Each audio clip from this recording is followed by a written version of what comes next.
Baiklah, Assalamualaikum warahmatullahi wabarakatuh. Waalaikumsalam warahmatullahi wabarakatuh.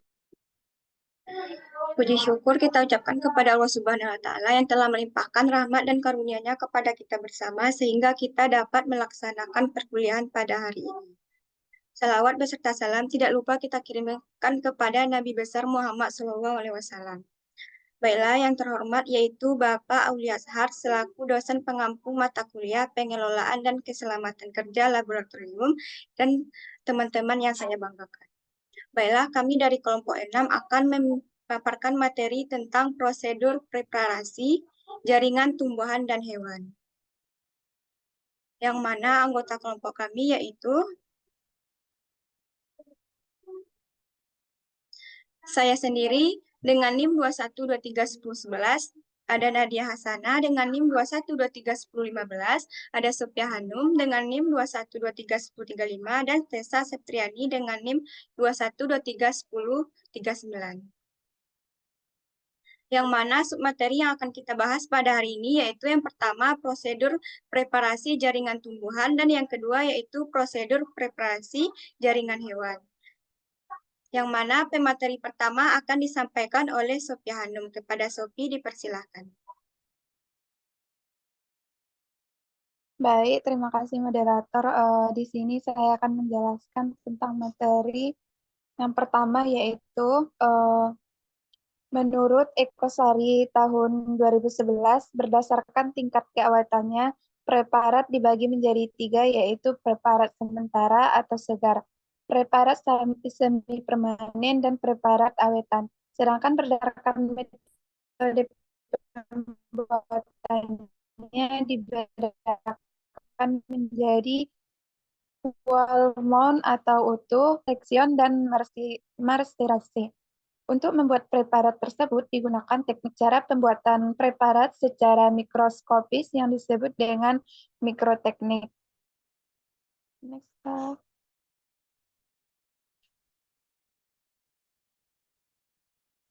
Menurut Amar tahun 2008, mikroteknik adalah ilmu yang akan mempelajari metode atau prosedur pembuatan preparat mikroskopik. Adapun macam-macam metode mikroteknik yaitu yang pertama metode Wall-Mons. Menurut Joyne pada tahun 2008 pada halaman 55, Wall-Mons merupakan metode pembuatan preparat yang nantinya akan diamati dengan mikroskop tanpa didahului adanya proses pemotongan. Jadi pada metode ini, preparat yang diamati adalah preparat yang utuh, baik itu berupa sel, jaringan, organ, maupun individu. Yang kedua yaitu metode squash. Metode ini merupakan pembuatan sediaan dengan metode squash atau pencetakan, yaitu teknik pembuatan sediaan dengan menggunakan pencetakan atau menekan bahan yang akan digunakan sampai terbentuk lapisan yang sangat tipis sehingga bagian sel yang diamati terlihat dengan jelas. Bahan yang sering digunakan dalam teknik squash adalah antar bunga, sepatu, atau akar dari bawang merah maupun bawang bombay. Next slide.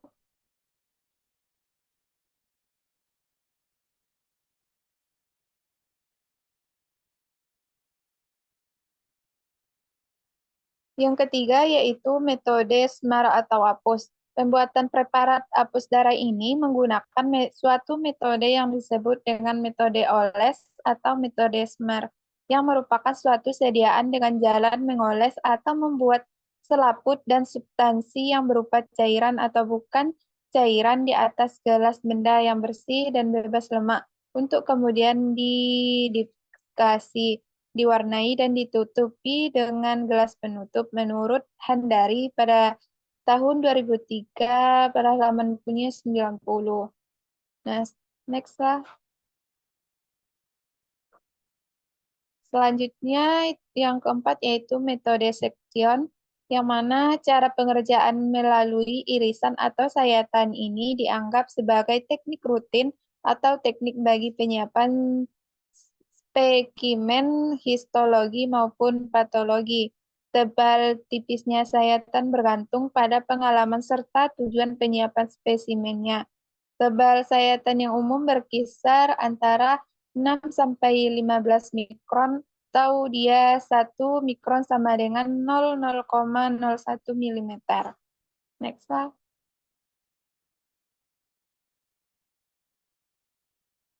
Selanjutnya, eh, seperti halnya tumbuhan, tubuh hewan juga tersusun oleh sel-sel. Semua hewan bersifat multiseluler dan hampir semuanya memiliki sel yang terorganisasi sebagai jaringan.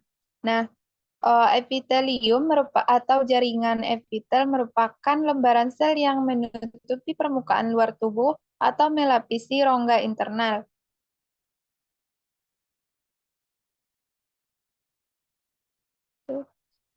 Suatu permukaan epitelium berhadapan dengan lingkungan luar atau cairan tubuh. Matriks yang dihasilkan dikenal dengan membran dasar. Nah, menurut Starr pada tahun 2012 pada laman bukunya 125. Nah, sekian pemaparan materi dari saya kembalikan pada moderator. Baiklah, terima kasih kepada Sophie. Pemateri selanjutnya akan disampaikan oleh Tessa Septriani. Kepada Tessa dipersilakan.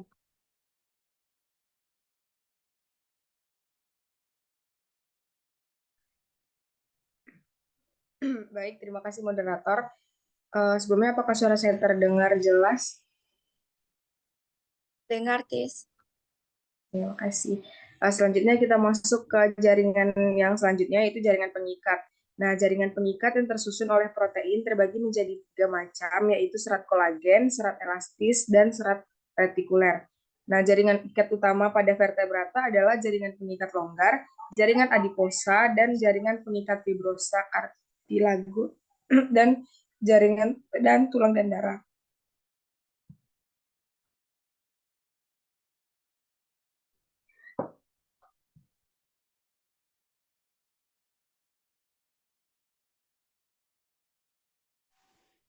Selanjutnya yaitu jaringan darah. Nah, struktur jaringan darah terdiri dari sel-sel darah dan juga cairan ekstraseluler yang disebut dengan plasma. Nah, sel darah merah berbentuk bikonkav berfungsi untuk mentransfer oksigen. Nah, sel darah putih terdiri dari beberapa macam yang berfungsi dalam pertahanan tubuh. Next.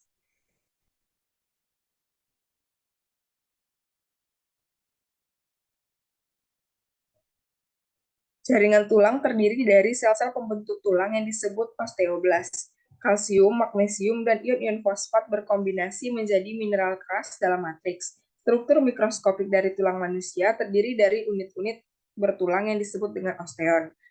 Nah, preparat berdasarkan sifat ketahanannya dapat dibedakan menjadi preparat sementara atau preparat basah, preparat semi permanen atau setengah awetan, dan preparat permanen atau yang disebut dengan preparat awetan. Nah, preparat sementara bersifat tidak tahan lama dan biasanya hanya untuk sekali pengamatan. Preparat ini menggunakan medium air atau bahan kimia yang mudah menguap. Next.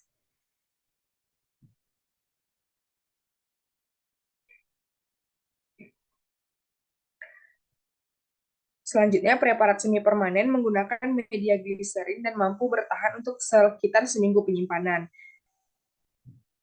Kemudian ada preparat permanen atau preparat awetan yang merupakan preparat yang diawetkan menggunakan balsam, gliserin jelly, laktopenol atau senyawa lain sebagai agen mountingnya, sehingga preparat permanen dapat bertahan beberapa waktu lamanya. Selanjutnya kita masuk ke prosedur preparasi jaringan tumbuhan. Preparasi jaringan tumbuhan adalah serangkaian tahapan pengolahan sampel tumbuhan sebelum dilakukan pengamatan dan analisis lebih lanjut. Tujuan utama dari preparasi jaringan tumbuhan ini adalah untuk memperoleh sampel yang dapat dengan mudah diamati dan dianalisis di bawah mikroskop.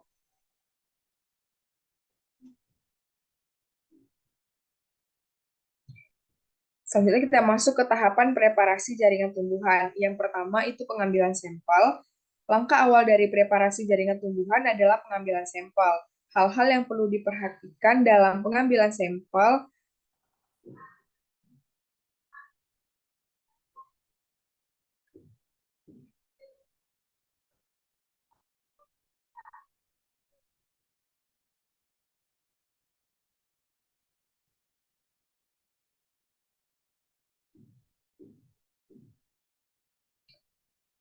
Pada pengambilan sampel ini, langkah-langkah yang perlu diperhatikan. Yang pertama, memilih bagian tumbuhan yang ingin diamati, misalnya daun, batang, akar, bunga, atau bagian lainnya. Kemudian, potong sampel dengan ukuran yang sesuai untuk pengamatan, biasanya berukuran 0,5 sampai 1 cm. Kemudian, pastikan sampel dalam kondisi segar dan tidak rusak, dan sampel sebaiknya langsung dipreparasi setelah pengambilan untuk mencegah kerusakan. Kemudian, tahapan yang kedua yaitu fiksasi. Fiksasi adalah proses pengawetan struktur dan komposisi sel tumbuhan agar tetap terjaga selama proses preparasi. Tujuan fiksasi adalah untuk mempertahankan morfologi, struktur, dan komposisi sel sehingga dapat diamati dengan baik di bawah mikroskop. Nah, beberapa larutan fiksasi yang sering digunakan itu yang pertama ada formalin atau larutan fiksasi yang umum digunakan untuk sampel tumbuhan. Kemudian ada glutaraldehid atau larutan fiksasi yang lebih kuat dibandingkan formalin. Nah, larutan ini cocok untuk sampel yang lebih tebal.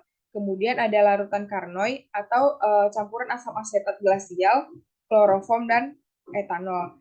Nah, durasi dari fiksasi ini tergantung pada jenis sampel dan ukurannya. Umumnya, sampel direndam dalam larutan fiksasi selama 12-24 jam. Next.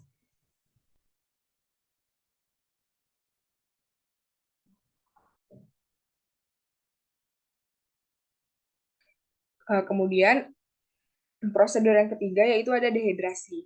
Setelah fiksasi, sampel perlu didehidrasi untuk menghilangkan air dalam jaringannya. Proses dehidrasi dilakukan dengan merendam sampel dalam seri konsentrasi etanol atau aseton yang semakin tinggi, misalnya 30%, 50%, 70%, 95%, sampai 100%. Nah, durasi perendaman dalam masing-masing konsentrasi biasanya 1-2 jam.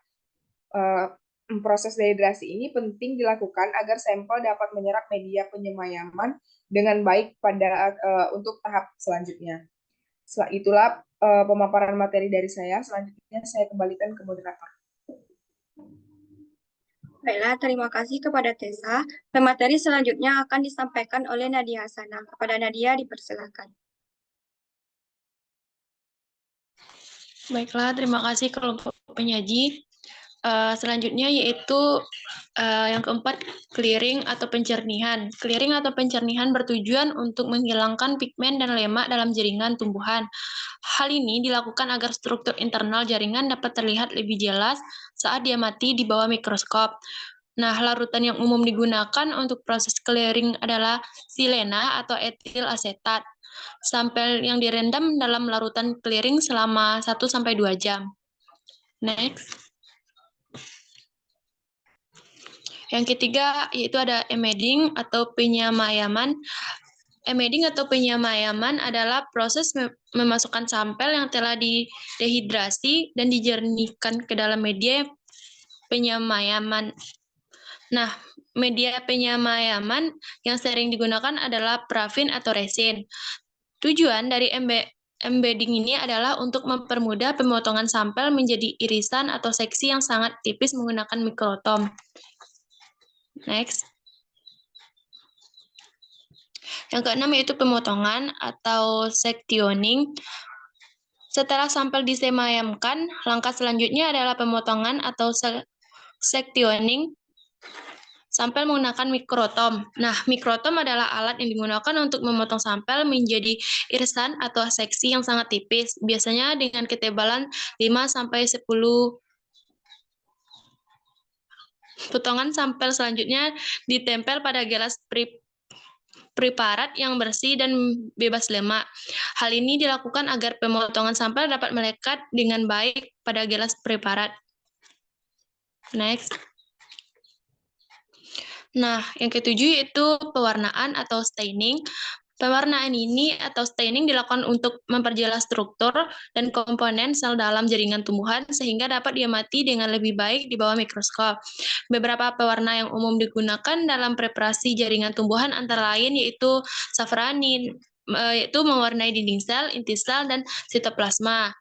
Selanjutnya hemoclosin, yaitu mewarnai inti sel. Dan fast green mewarnai sitoplasma dan dinding sel.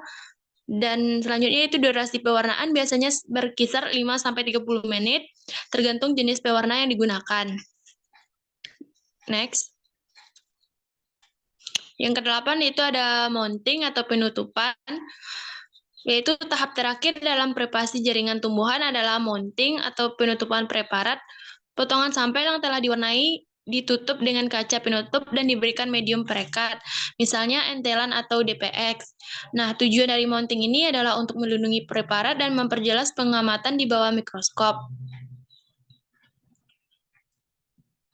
Next.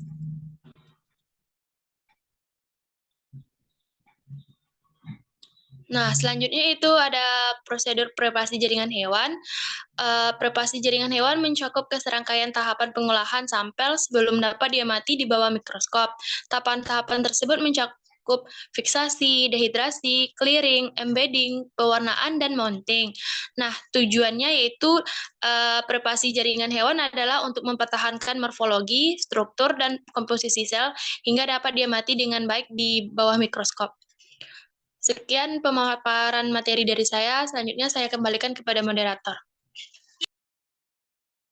Baiklah, terima kasih kepada Nadia Hasanah. Pemaparan materi selanjutnya akan saya sampaikan sendiri, yaitu tahapan preparasi jaringan hewan. Yang pertama yaitu ada fiksasi. Fiksasi adalah proses pengawetan struktur dan komposisi sel hewan agar tetap terjaga selama proses preparasi. Tujuannya adalah untuk mempertahankan morfologi, struktur, dan komposisi sel sehingga dapat diamati dengan baik di bawah mikroskop. Larutan fiksasi yang umum digunakan adalah formalin, glutaraldehid, asam asetat, etanol, dan larutan boin.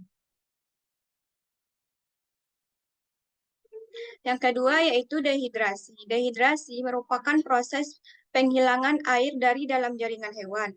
Hal ini dilakukan agar sampel dapat menyerap media penyemaian atau embedding dengan baik pada tahap selanjutnya. Proses dehidrasi dilakukan secara bertahap menggunakan seri konsentrasi etanol atau aseton yang semakin tinggi. Tujuannya adalah agar struktur sel tidak rusak akibat perubahan tekanan osmotik yang terlalu cepat. Yang ketiga yaitu clearing atau penjernihan. Yang mana clearing atau penjernihan ini bertujuan untuk menghilangkan lemak dan pigmen dalam jaringan hewan. Hal ini dilakukan agar struktur internal jaringan dapat terlihat lebih jelas saat diamati di bawah mikroskop. Larutan yang umum digunakan untuk clearing adalah silena atau etil asetat. Sampel direndam dalam larutan clearing sampai jaringan menjadi transparan. Selanjutnya yaitu embedding atau penyemayaman, yang mana adalah proses pemasukan sampel yang telah didehidrasi dan dijernihkan ke dalam media penyemayaman. Media penyemayaman yang sering digunakan adalah parafin atau resin. Proses embedding ini dilakukan agar sampel dapat dipotong tipis menggunakan mikrotom untuk pengamatan mikroskopis. Yang kelima yaitu pewarnaan atau staining. Pewarnaan atau staining dilakukan untuk memperjelas struktur dan komponen sel dalam jaringan hewan sehingga dapat diamati dengan lebih baik di bawah mikroskop.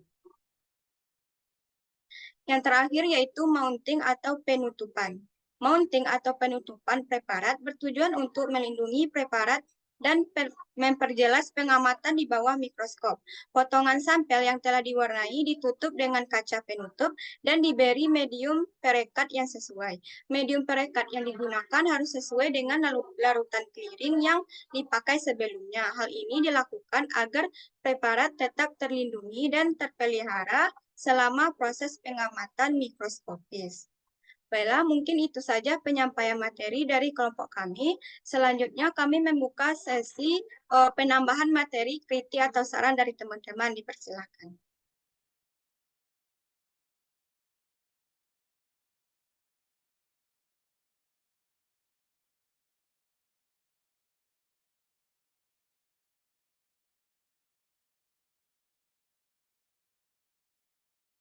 Baiklah, diulangi sekali lagi apakah ada dari teman-teman yang ingin menambahkan materi atau memberikan kritik dan sarannya terhadap paparan materi dari kelompok kami, dipersilakan.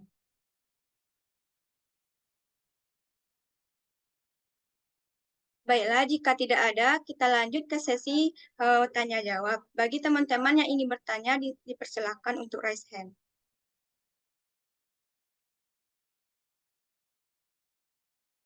Baiklah, yang pertama kepada Anissa Desidenila, dipersilakan. Baiklah, terima kasih kepada moderator. Di sini saya Anissa Desidenila izin bertanya kepada kelompok penyaji. Di mana pertanyaannya, berdasarkan tingkat keawatannya kan preparat dibagi menjadi beberapa yang sesuai yang telah kelompok penyaji jelaskan tadi. Nah, bagaimana kelebihan atau kekurangan dari jenis-jenis preparat yang dijelaskan tadi? Sekian, terima kasih.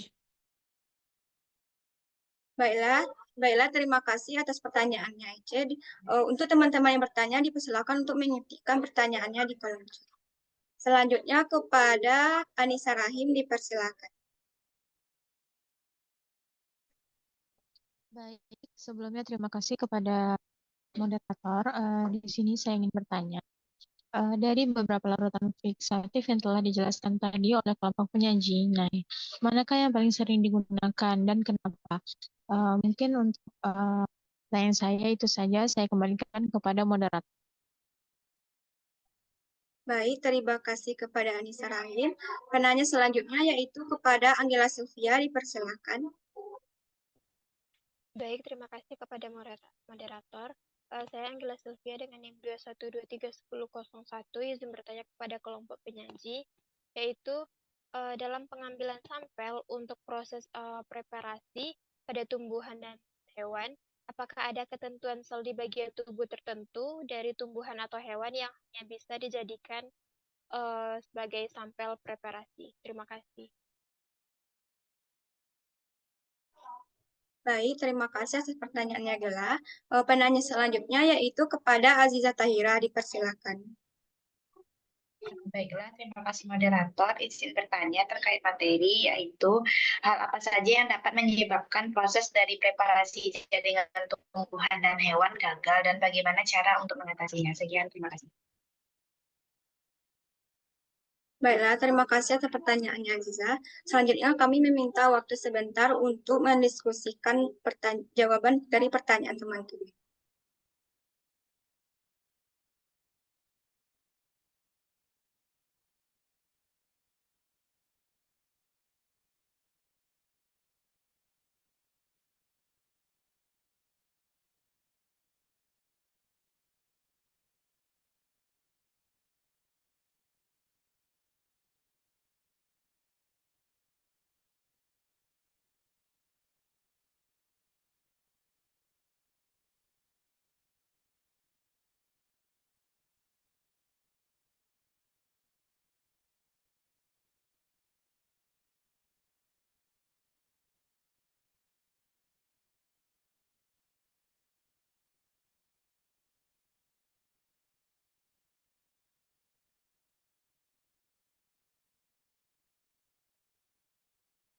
Baiklah, kami dari kelompok penyaji akan mencoba menjawab pertanyaan dari teman-teman, yang mana untuk jawaban pertama yaitu dari pertanyaan Anissa Desidinila akan saya jawab sendiri.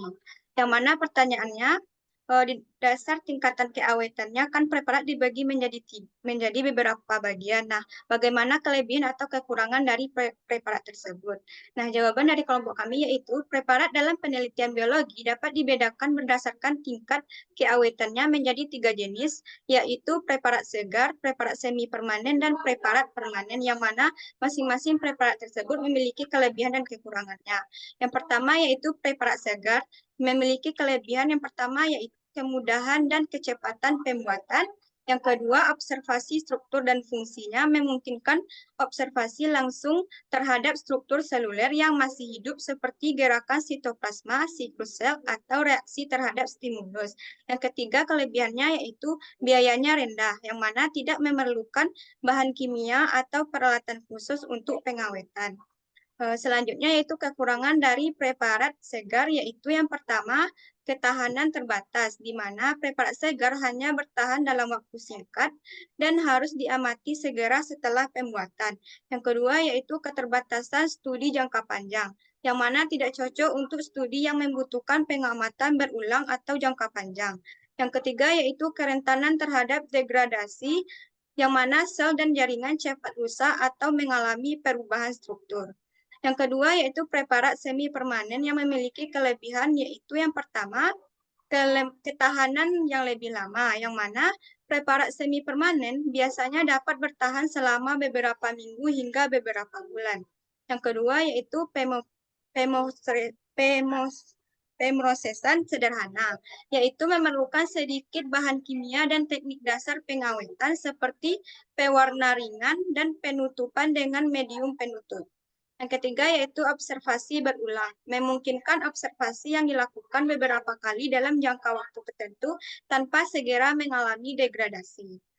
Selanjutnya yaitu kekurangan dari preparat semi permanen. Yang pertama yaitu keterbatasan ketahanan. Meskipun lebih tahan lama daripada preparat segar, preparat semi permanen masih dapat mengalami perubahan atau degradasi seiring waktu.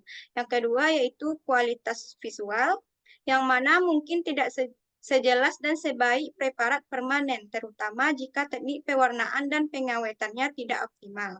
Yang ketiga yaitu pemeliharaan, yang mana perlu penyimpanan yang hati-hati untuk mencegah kontaminasi atau kerusakan. Yang terakhir yaitu preparat permanen, yang mana memiliki kelebihan yaitu diantaranya yang pertama, ketahanan jangka panjang, yaitu preparat permanen dapat bertahan bertahun-tahun hingga puluhan tahun dengan kondisi penyimpanan yang tepat. Yang kedua yaitu kualitas visual tinggi. Biasanya memberikan kualitas visual yang sangat baik karena menggunakan teknik pewarnaan dan pengawetan yang canggih. Yang ketiga yaitu pengamatannya berulang. Sangat cocok untuk studi jangka panjang dan pengamatan berulang tanpa risiko degradasi.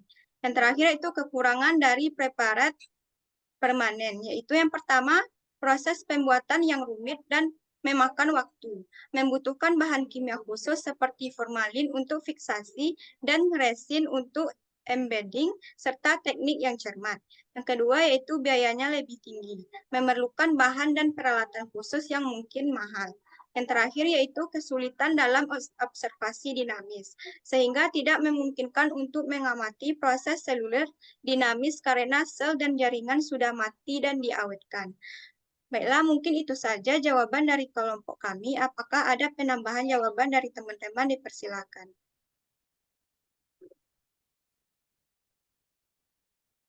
Baiklah, jika tidak ada, dikembalikan kepada penanya, yaitu Anissa Desidela. Apakah sudah memahami jawaban yang telah kami berikan atau ada sanggahan? Dipersilakan. Terima kasih kelompok penyaji, saya dapat memahami jawaban yang diberikan. Baiklah, terima kasih kembali Ece. Pertanyaan selanjutnya yaitu pertanyaan dari Anissa Rahim akan dijawab oleh Sophia Hanum. Kepada Sophie dipersilakan.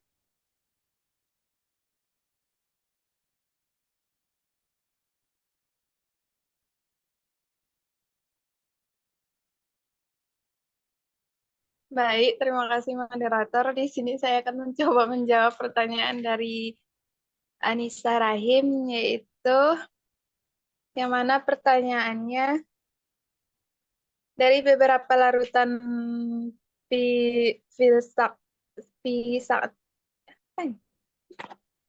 dari beberapa larutan pisaktif yang telah dijelaskan, manakah yang paling sering digunakan dan kenapa?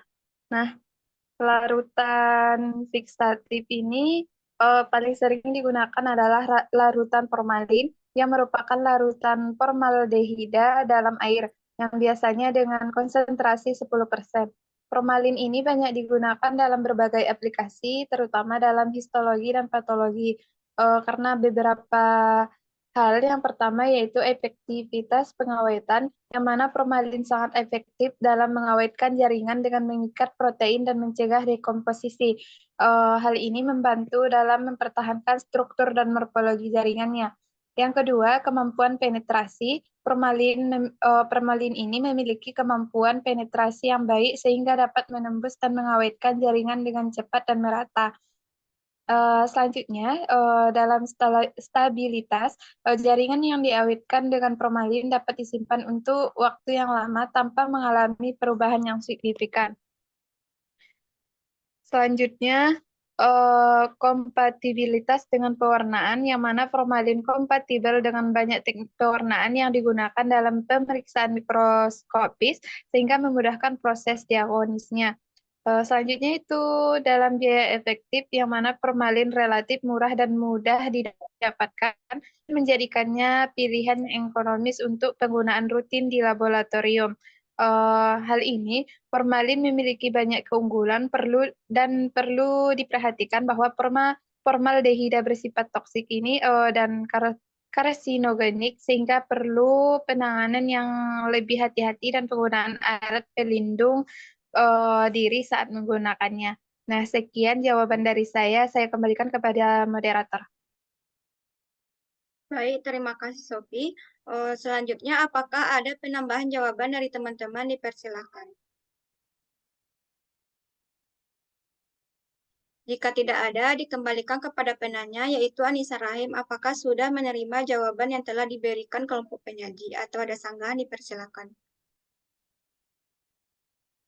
Baik, sebelumnya terima kasih kepada kelompok penyaji, yaitu Sophia Hanum yang telah menjawab pertanyaan saya. Dari apa yang telah disampaikan oleh Sophia tadi, saya memahami dan dapat menerima jawaban dari kelompok penyaji. Terima kasih banyak kelompok penyaji. Saya kembalikan kepada moderator. Baik, terima kasih kembali kepada Anissa Rahim.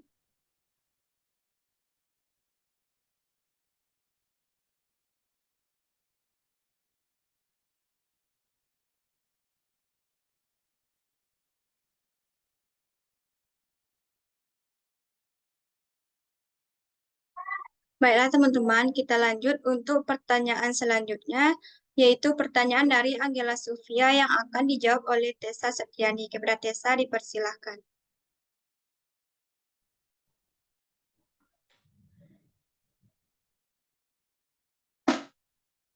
Baik, terima kasih moderator. Di sini saya akan menjawab pertanyaan dari Angela Sylvia, yang mana pertanyaannya, dalam pengambilan sampel untuk proses preparasi pada tumbuhan dan hewan, apakah ada ketentuan sel di bagian tubuh tertentu dari tumbuhan atau hewan yang hanya bisa dijadikan sampel preparasi? Jadi jawabannya adalah iya. Dalam pengambilan sampel untuk proses preparasi pada tumbuhan dan hewan, ada ketentuan dan pertimbangan spesifik terkait bagian tubuh atau jaringan yang akan dijadikan sampel. Hal ini bergantung pada tujuan penelitian atau analisis yang akan kita lakukan. Nah, pada tumbuhan, bagian yang sering dijadikan sampel itu yang pertama ada daun. Nah, bagian ini sering digunakan untuk analisis fotosintesis, kandungan klorofil, atau studi genetika.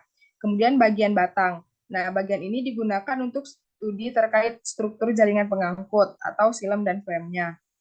Selanjutnya bagian akar. Nah, bagian akar ini digunakan untuk penelitian tentang interaksi dengan mikroorganisme tanah, penyerapan nutrisi, atau struktur anatomi akar.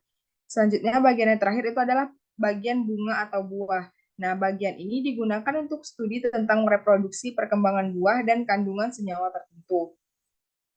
Selanjutnya, pada hewan, bagian yang sering dijadikan sampel itu yang pertama ada darah. Darah ini sering diambil untuk analisis biokimia, hematologi, dan studi genetik. Kemudian ada bagian jaringan otot. Bagian ini digunakan untuk studi tentang fungsi otot, enzimatik, dan biokimia. Kemudian bagian organ internal misalnya hati dan ginjal. Nah, bagian ini digunakan untuk analisis fungsi organ, detoksifikasi, dan studi histologi. Kemudian ada bagian kulit. Nah, bagian ini digunakan untuk studi tentang struktur kulit, penyakit kulit, dan regenerasi. Selanjutnya bagian yang terakhir itu sistem saraf, misalnya otak.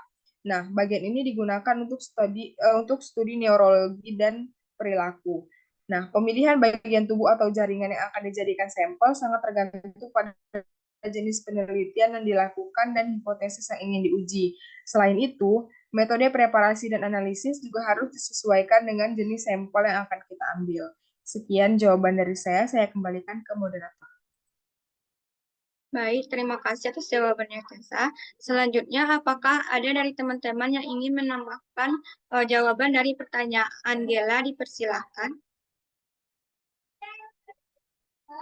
Jika tidak ada, dikembalikan kepada penanya, yaitu Angela Sofia. Apakah sudah memahami dan menerima jawaban yang telah diberikan? Baik, terima kasih kepada kelompok penyaji atas jawabannya. Saya dapat memahami jawaban yang diberikan. Baik, terima kasih kembali. Selanjutnya yaitu pertanyaan dari Azizah Tahira yang akan dijawab oleh Nadia Hasanah. Kepada Nadia, dipersilakan. Baiklah, terima kasih moderator. Selanjutnya saya akan mencoba menjawab pertanyaan dari Aziza, yaitu hal apa saja yang dapat menyebabkan proses preparasi jaringan tumbuhan dan hewan gagal, dan bagaimana cara untuk mengatasinya. Yang pertama yaitu fiksasi yang tidak memadai, disebabkan oleh penggunaan fiksatif yang tidak sesuai, waktu fiksasi yang terlalu singkat atau terlalu lama, atau ukuran potongan jaringan yang terlalu besar sehingga fiksatif tidak dapat menembus jaringan secara merata. Nah, solusinya yaitu pastikan menggunakan fiksatif yang sesuai dengan jenis jaringan dan tujuannya, misalnya pada formalin untuk jaringan hewan, FAA untuk jaringan tumbuhan.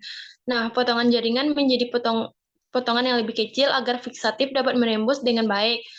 Ikuti waktu fiksasi yang dianjurkan. Yang kedua yaitu dehidrasi yang tidak sempurna. Penyebabnya yaitu penggantian alkohol yang tidak sempurna atau penggunaan rangkaian alkohol dengan konsentrasi yang tidak berurutan. Misalnya, meloncat dari 70% langsung ke 100%. Nah, solusinya yaitu lakukan dehidrasi dengan menggunakan rangkaian alkohol yang berurutan dari konsentrasi rendah ke tinggi. Misalnya dari 70% ke 80%, lalu kemudian 90%, baru kemudian ke 100%. Nah, pastikan waktu peredaman pada setiap konsentrasi cukup untuk dehidrasi yang sempurna. Yang ketiga, yaitu penanganan jaringan yang kasar. Penyebabnya yaitu jaringan ditangani dengan kasar selama proses pemotongan atau pemindahan yang dapat merusak struktur jaringan.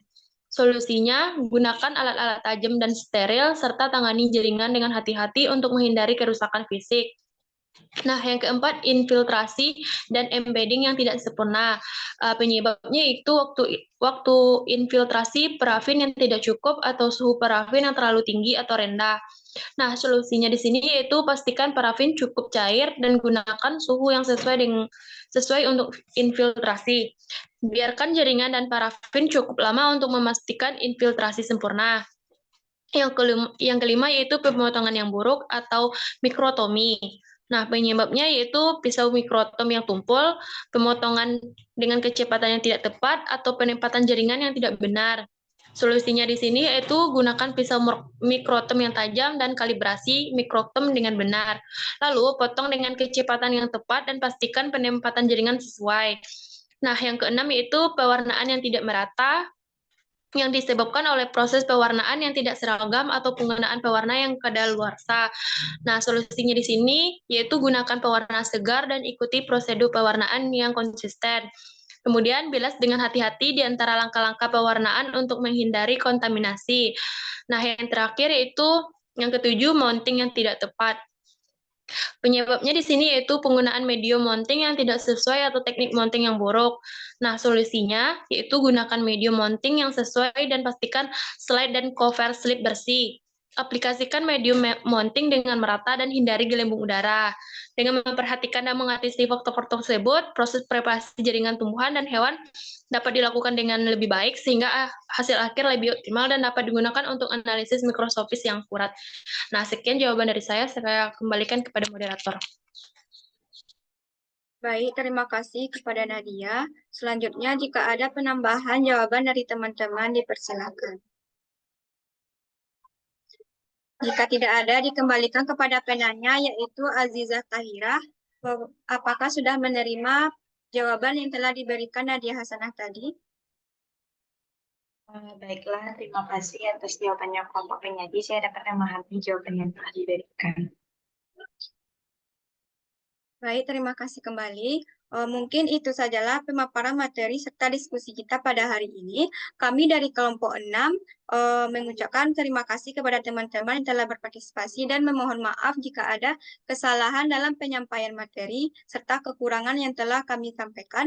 Baiklah, kami dari kelompok 6 menutup presentasi pada hari ini dengan mengucapkan terima kasih. Wassalamualaikum warahmatullahi wabarakatuh. Waalaikumsalam warahmatullahi wabarakatuh.